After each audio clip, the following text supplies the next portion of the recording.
आपको ये नहीं लगता है कि मतलब इस्कॉन एक विदेशी संस्था है जो मतलब आप शायद समझ गए होंगे हम क्या कहना चाहते हैं, तो थोड़ा क्लियर करेंगे कि मतलब इस्कॉन आखिर क्या कर रहा है एग्जैक्टली, इसका मिशन क्या है? क्या ये मतलब जो लोगों के समझ में होता है कि मतलब विदेशी संस्था है, ये क्या कर रहा है, मतलब यूथ्स को मतलब ब्रेन वॉश कर रहा है, इसके बारे में आप क्या कहना चाहेंगे? तो एक्चुअली इसके दो कारण हैं। एक तो नाम है international society for Christian consciousness, इससे लगता है कि ये विदेश की संस्था है, और दूसरा यहाँ पर विदेशी ज़्यादा दिखाई देते हैं इसलिए लगता है इसमें।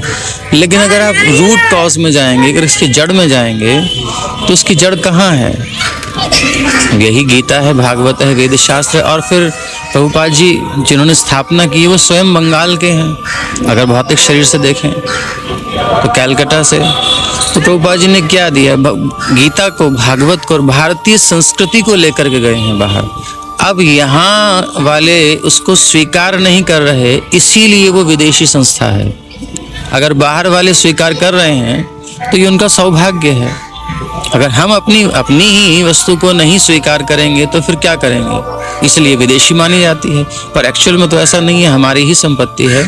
और जैसे सूर्य है वो सभी के लिए है, ऐसे ही गीता सभी के लिए, भागवत सभी के लिए है, तो इसमें तो कोई संदेह नहीं है। तो संस्था विदेशी नहीं है, ये यहीं प्रभुपाद जी ने स्थापित किए। प्रभुपाद जी हमारे भारत देश के हैं, और प्रभुपाद जी खुद बोलते हैं, जब प्रभुपाद इंग्लैंड में उतरे एयरपोर्ट पर तो रिपोर्टर्स ने ऐसे ही आपकी तरह माइक लगा करके पूछा कि प्रभुपाद आप यहाँ क्यों आए हो? बहुत पहले आए हैं आपसे स्वामी लोग, कुछ लेने आते हैं यहाँ पर। प्रभुपाद कहते हैं मैं कुछ लेने नहीं आया हूँ, मैं अपनी संपत्ति तुम्हें देने आया हूँ। तुम्हारे पूर्वज आए थे, हमारे देश पर शासन किया और बहुत सारी संपत्ति लूट करके ले गए, लेकिन वो हमारी असली संपत्ति भूल गए, बाहर की संपत्ति ले गए, कोहिनूर हीरा ले गए, सब ले गए।